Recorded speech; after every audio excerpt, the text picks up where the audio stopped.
Bueno, Julio, ¿qué tema nos traes el día de hoy? Bueno, ya ves que se dio por parte del gobierno de la República y del gobierno del Estado, se han anunciado dos medidas prácticamente en el tema del maíz, El José. A maíz. partir de todo esto que se presentó, bueno, la primera pues es obligar que el consumo humano se haga con maíz blanco mexicano, evitando el uso de transgénico, ¿no? Claro. Y el segundo es poner un arancel compensatorio a las importaciones de países con las que actualmente pues no tenemos tratado. Ujú. Quiero compartirles antes a nuestra audiencia, José, un dato muy interesante. Por ejemplo, pues obviamente el maíz blanco y su relación con las tortillas. Cierto. ¿Qué, qué, Miren, qué, qué dicen? La tortilla es la que va a sufrir el precio, que se van a aumentar el precio de la tortilla. Bueno, pues a en ver, fin, adelante. en principio, un kilo de tortilla Ujú. equivale a 1000 gramos, ¿verdad? Sí, claro.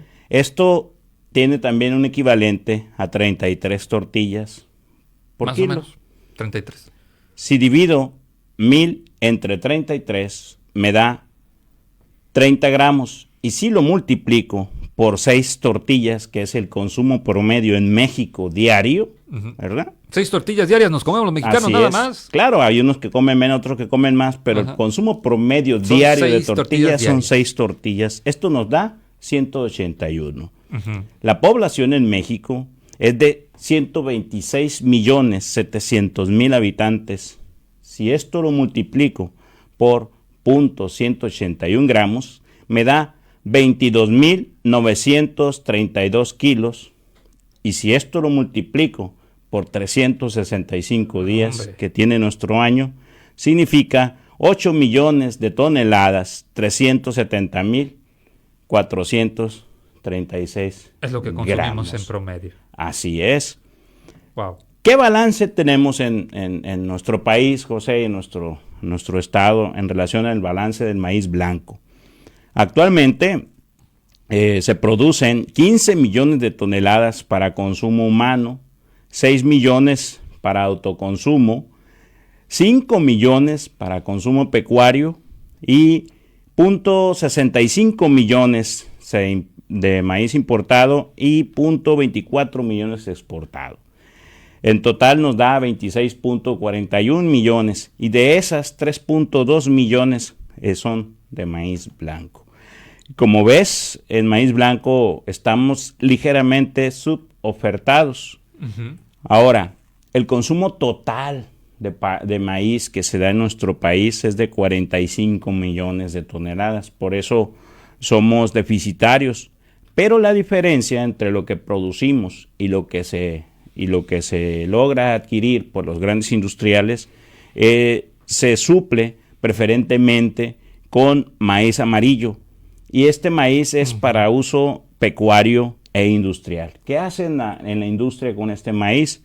Todo lo que son aceites, azúcar de maíz, conocida como, le llaman la azúcar esta fructuosa, Sí. los almidones, las maicenas, palomitas y todo tipo de frituras que estamos desafortunadamente muy arraigados en nuestros hábitos en ¿No te nuestro gustan las país. palomitas, Julio? Hay una versión de las palomitas que recomiendan los nutriólogos, ¿verdad? Pero esa versión no le gusta a nadie, ¿no? Que es una versión prácticamente La que no lleva sin mantequilla. aceite, sin La que no lleva mantequilla, mantequilla, pues no sin se sal, disfruta. sin nada de eso. Pues la gente, la sal te pega en la hipertensión, todo eso, ¿no? Ujú. Todo lo que sea autodestrucción lo preferimos, nos encanta, ¿no? Sí. Entonces, el plan del gobierno federal, estatal, es de retirar 2 millones de oferta de maíz blanco, ¿no? Debería esto, por consiguiente, José, generar una alza en el precio de la demanda, pero hasta ahora, de acuerdo con lo que me comentan mis amigos que están ya directamente involucrados en esta actividad, no se ha visto reflejado esto y quizás refieren que es porque los industriales prefieran obviamente las importaciones a los precios bajos que ya existen en el mercado internacional. Sí. Esto a final de cuentas es un tema de lógica de negocio, Pero también yo quiero aprovechar este contexto porque al final de cuentas, José, yo creo que en resumen las dos medidas que anuncia el presidente y nuestro gobernador Rubén Rocha, pues son adecuadas.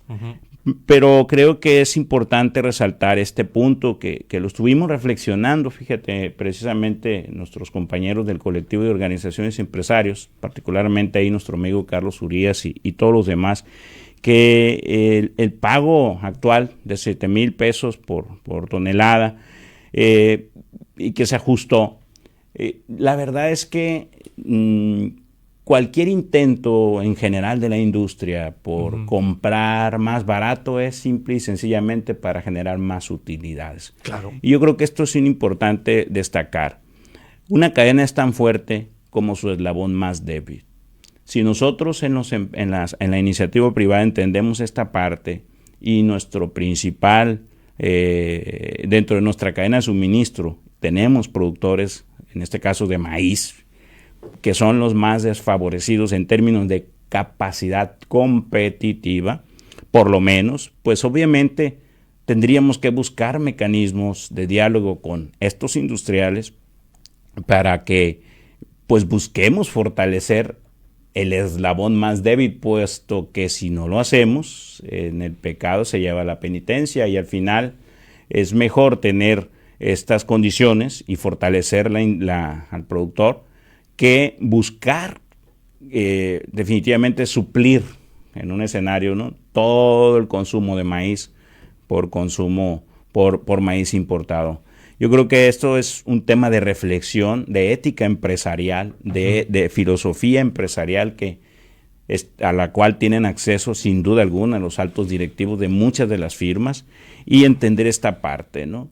Hay en nuestro país libre empresa, libre competencia, sí, libertad de consumo y libertad de decidir a quién le vendo mis productos, pero cuando tenemos una condición tan difícil, tan desventajosa, donde en este caso el productor, que es el eslabón más débil, no tiene las capacidades para competir adecuadamente, tenemos que buscar la reflexión de las industrias para coadyuvarle al productor a su fortalecimiento. Cierro con una anécdota, José.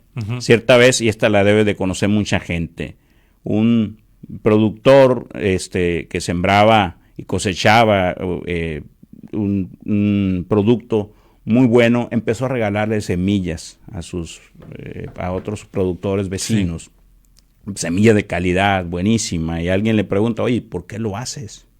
¿Se van a tener el mismo producto que tú? Sí, lo que pasa es que si no lo hago, los vientos me van a traer esa semilla mala, me van a traer y me van a contaminar la mía, dice. Ajá. Yo creo que hoy por hoy tenemos que reflexionar todos en este tema, José. Si no me ocupo de resolver el problema de los demás que están en mi actividad o que forman parte de mi cadena de suministro, si no me ocupo, pues definitivamente eso se va a convertir en mi desventaja y lo que hoy era mi fortaleza será mi principal debilidad.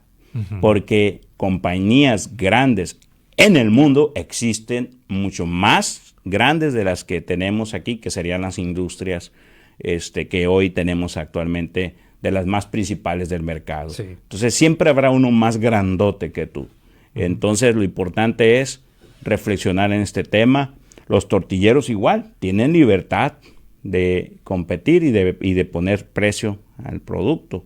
Entonces el tema es cómo nosotros podemos hacernos cargo de fortalecer el eslabón más débil, porque ello, José, representa no solo la sobrevivencia de nuestra actividad, sino la capacidad de incidir en algo a lo que estamos obligados todos los que nos dedicamos a una actividad productiva: generar y distribuir riqueza en el más amplio sentido de la palabra, riqueza cultural, económica, social y ambiental. Esa sería mi reflexión, José, para este importante tema. Reitero, buenas medidas las que anunció el presidente.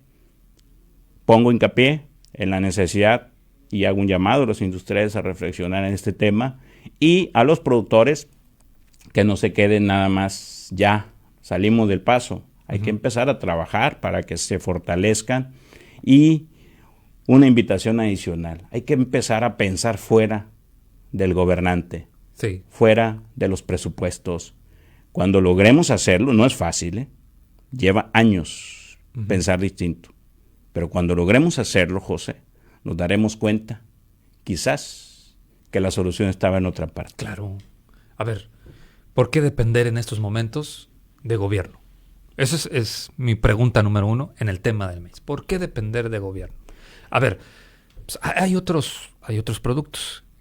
Todo mundo come. Está la carne de res, la carne de puerco, la carne de pollo, el huevo, otros productos. ¿Por qué depender el maíz del gobierno? Bueno, Sí, o sea, yo sé que históricamente pues, el gobierno ha sido como que un negociador, el gobierno pues ha apoyado a los agricultores, pero yo creo que ya llegó el momento de no, como bien lo comentas, buscar otros mecanismos. sí, y habrá que ver cómo es la política de asignación de agua.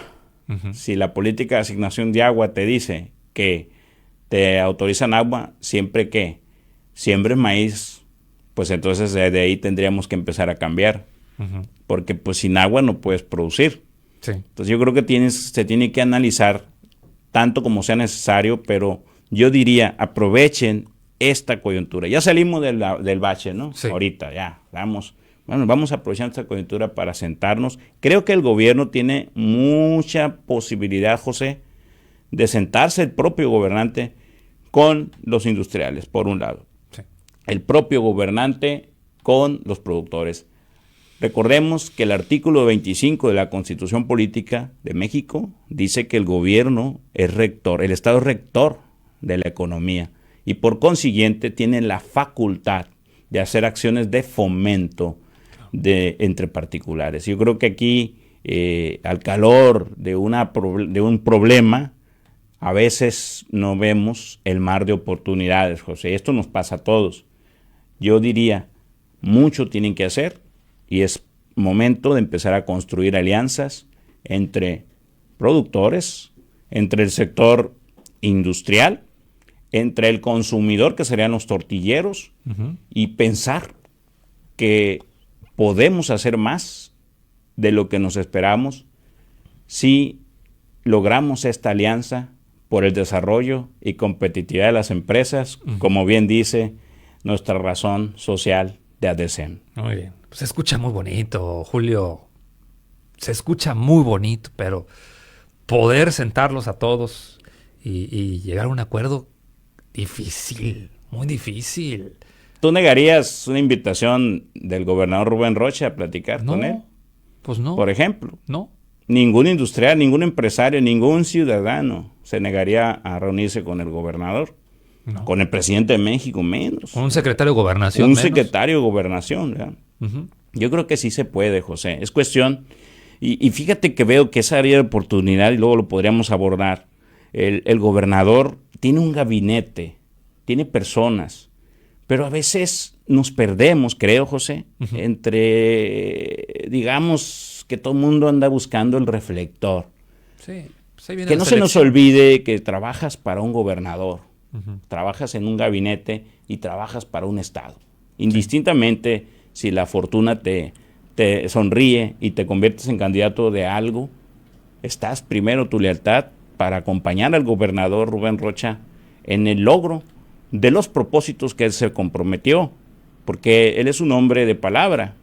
Y una de las cosas que primeramente dijo es, voy a procurar transformar, y por transformar se refiere a las instituciones, Uh-huh. para que sean instituciones políticas y económicas, para que sean, desde mi punto de vista, Sí. inclusivas, no extractivas, que permitan el desarrollo pleno de las actividades económicas y el disfrute de un modo de vida digno para todos los ciudadanos que habitamos en este estado. Muy bien. Pues interesante reflexión, Julio, como todos los jueves. A tus órdenes, José. Gracias. Y oye, ¿no tuve café ahora? Pues es que, pues no Me sé. castigaron, José. Pues no sé. ¿Qué pasó?